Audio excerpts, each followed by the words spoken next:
Batu domino yang beradu. Lebih baik jadi kuli di negeri sendiri. Setelah segalanya seperti menyusut ke dalam gelap, dan menghadirkan bintik-bintik cahaya lampu, serupa ratusan bintang yang terapung di sepanjang pelabuhan, disinilah surga mereka. Tapi sebelum mendengarkan cerita ini, silahkan subscribe dan klik tanda lonceng, untuk berlangganan secara gratis cerita-cerita baru dari kami. Mari kita bangun channel ini bersama-sama, silahkan bagikan cerita ini untuk teman-teman Anda yang lain, terima kasih.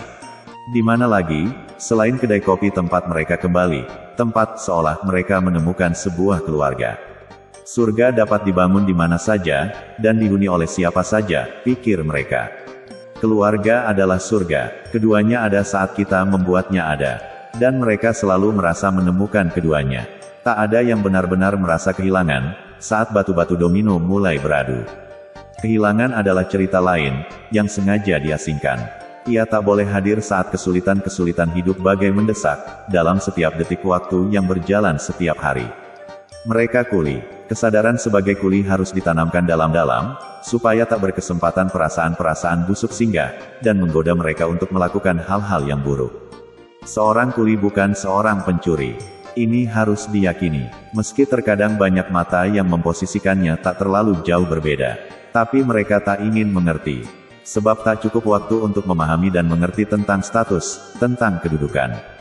Mereka merasa sebutan kuli sudah cukup memberi kepercayaan diri bagi mereka, dan itu lebih baik daripada seorang gelandangan atau pengangguran. Lalu apa yang membuat status kuli menjadi tidak baik? Tidak ada. Ini negeri kuli. Di setiap sudut kota, di kampung-kampung, dimanapun, kuli jadi penghuni. Tidak percaya, ribuan kuli di negeri jiran adalah akibat dari kemelimpahan kuli di negeri ini. Dan mereka, yang malam ini duduk membanting batu-batu domino di atas meja kedai kopi, tidak memilih jadi kuli di negeri orang. Lebih baik jadi kuli di negeri sendiri, umpat mereka, saat seorang kawan membawa oleh-oleh berupa bekas sabetan rotan yang menggaris di punggungnya. Mereka seolah tak hirau pada sejumlah kawan lain yang dengan semangat membara bersusah payah untuk bisa ikut menjadi kuli di negeri orang. Mereka hanya mencibir, kalian tak malu jadi kuli di negeri orang. Dan mereka pasti akan menutup telinga saat kawan-kawan menjawab, tak ada bedanya jadi kuli di negeri sendiri. Dan malam, selalu jatuh tepat di pundak sungai ini, seperti seorang tua berjubah hitam, menyungkup kedinginan. Dan mereka, satu-satu datang, seperti bersepakat untuk bertemu, berkumpul di kedai kopi. Inilah saat pesta domino digelar. Membanting angka-angka keberuntungan, teh telur, kopi ginseng, hemaviton, extra jos, bir bintang, topi miring, ciu, KTI, dan segala jenis minuman beralkohol adalah hidangan sebagai taruhan ringan. Dan percakapan adalah lintasan-lintasan pikiran yang tak jernih. Tak ada peristiwa yang selesai diperbincangkan dari mulut yang bau tuak. Mereka mengucapkan pukimak, pantek, tai, asu, dan sejenisnya, sebagai patahan-patahan emosi yang tak serius.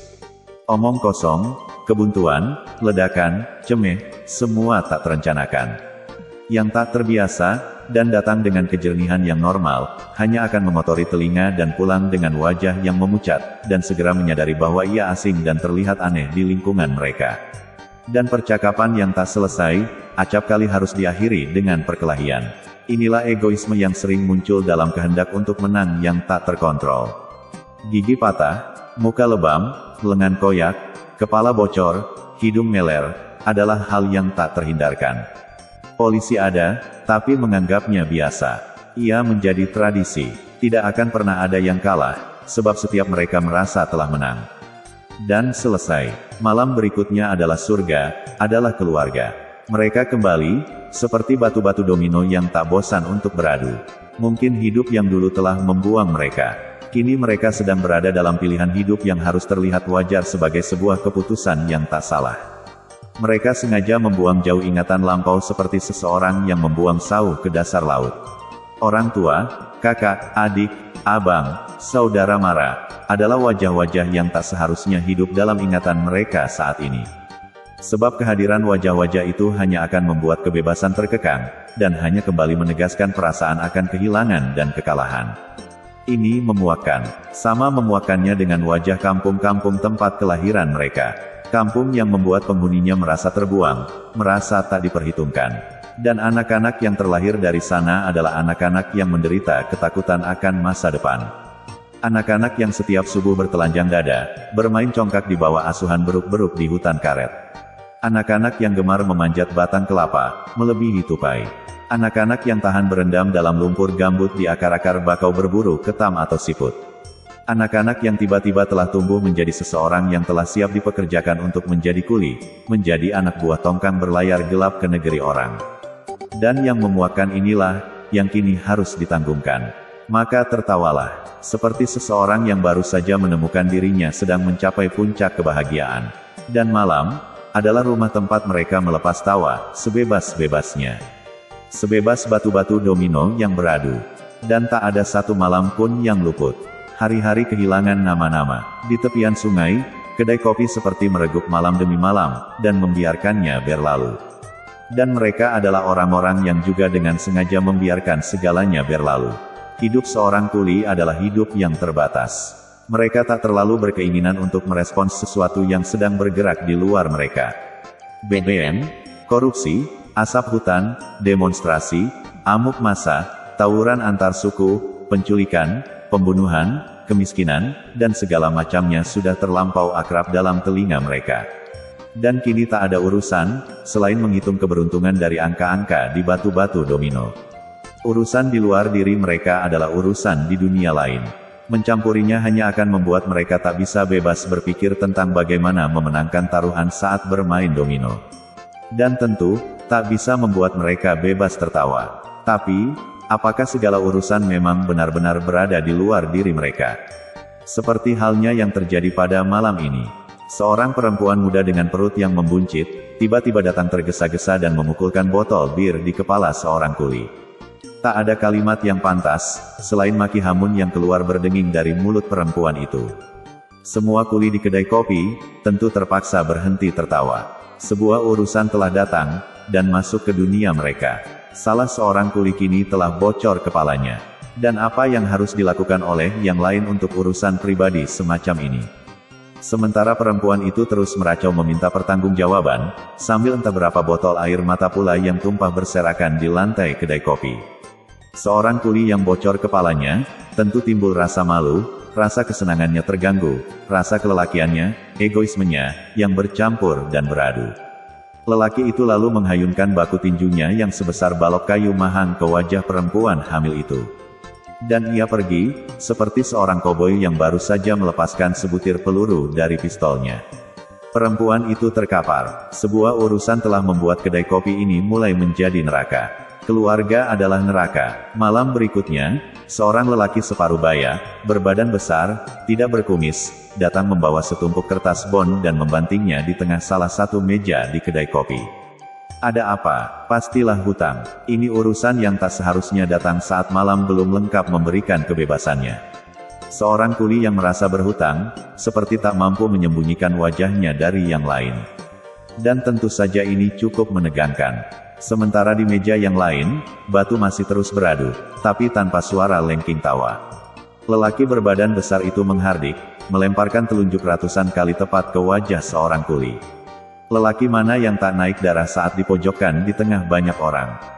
Tapi ia memang telah berhutang. Dan hutang itu memang telah berkeliling pinggang. Dan rasanya butuh kekurang ajaran yang lebih untuk bisa membalas hardikan lelaki berbadan besar ini. Tapi mulutnya kian terkunci. Tak ada kalimat yang mampu membentenginya dari semburan lelaki berbadan besar ini, selain sebuah tusukan pisau kecil di perutnya yang buncit itu. Dan darah kembali tumpah. Kuli berhutang itu bergegas pergi, seperti seseorang yang sedang terlambat untuk sebuah janji. Kedai kopi ini mulai ditumpuki sejumlah urusan. Siapa yang menyangka jika malam berikutnya, seorang lelaki yang juga berbadan besar dan berambut cepat datang bergegas dengan seorang anak lelaki berumur 10 tahun. Malam ini kedai kopi kembali ricuh. Lelaki cepat itu langsung berteriak, "Mana kuli yang telah merampas uangmu? Mana dia, mana?" Lelaki kecil berumur 10 tahun langsung menunjuk seorang kuli yang duduk merokok di sudut kedai. Tidak ada basa-basi, sebuah tendangan telak mengenai dada lelaki kuli itu. Dan karena melihat lawan sudah tampak terkapar, lelaki cepat pergi dengan menggeret tangan lelaki kecil, pergi seperti seorang pahlawan yang baru saja menunjukkan kehebatannya. Tapi siapa yang menyangka, jika keesokan siangnya, telah ditemukan seorang mayat anak lelaki berumur 10 tahun tersangkut di tiang pelabuhan. Dan kematian telah mengakibatkan kedai kopi ini berurusan dengan banyak hal. Para kuli kini harus mulai mengatakan bahwa mereka memang tak bisa terlepas dari segala macam urusan. Sesuatu yang tak terduga pasti terjadi setelahnya. Tengoklah, puluhan orang berbondong-bondong dengan sebilah parang di tangan mereka. Orang-orang ini menjelma sebagai makhluk-makhluk yang beringas, menabuh genderang perang. Dan beruntunglah jika para kuli masih sempat memperpanjang nyawa mereka dengan berlari ke segala arah, melepaskan diri dari serangan segala urusan di luar diri mereka, yang rupanya kini tanpa disadari telah menjarah dan merangsek ke dalam tubuh mereka. Orang-orang merasa tak puas, karena tak seorang kuli pun yang berhasil mereka cincang, dan membawa serpihan dagingnya pada anak-anak mereka di rumah sambil mengatakan, "Ini kan orangnya yang telah mengganggu hidup kalian." Ketidakpuasan itu harus dituntaskan dengan sesuatu yang lain. Bakar kedai kopi terkutuk ini. Siapakah yang paling merasa kehilangan? Malam di tepian sungai ini, hanya Sunyi yang jongkok di atas pepuing kedai kopi. Ia seperti seseorang yang jongkok menegur diri, sambil bergumam, tidak lebih baik menjadi kuli di negeri sendiri. Jika kalian suka dengan cerita ini, silahkan berikan jempol ke atas, dan jika kalian menganggap cerita ini bermanfaat, silahkan bagikan ke teman-teman yang lain.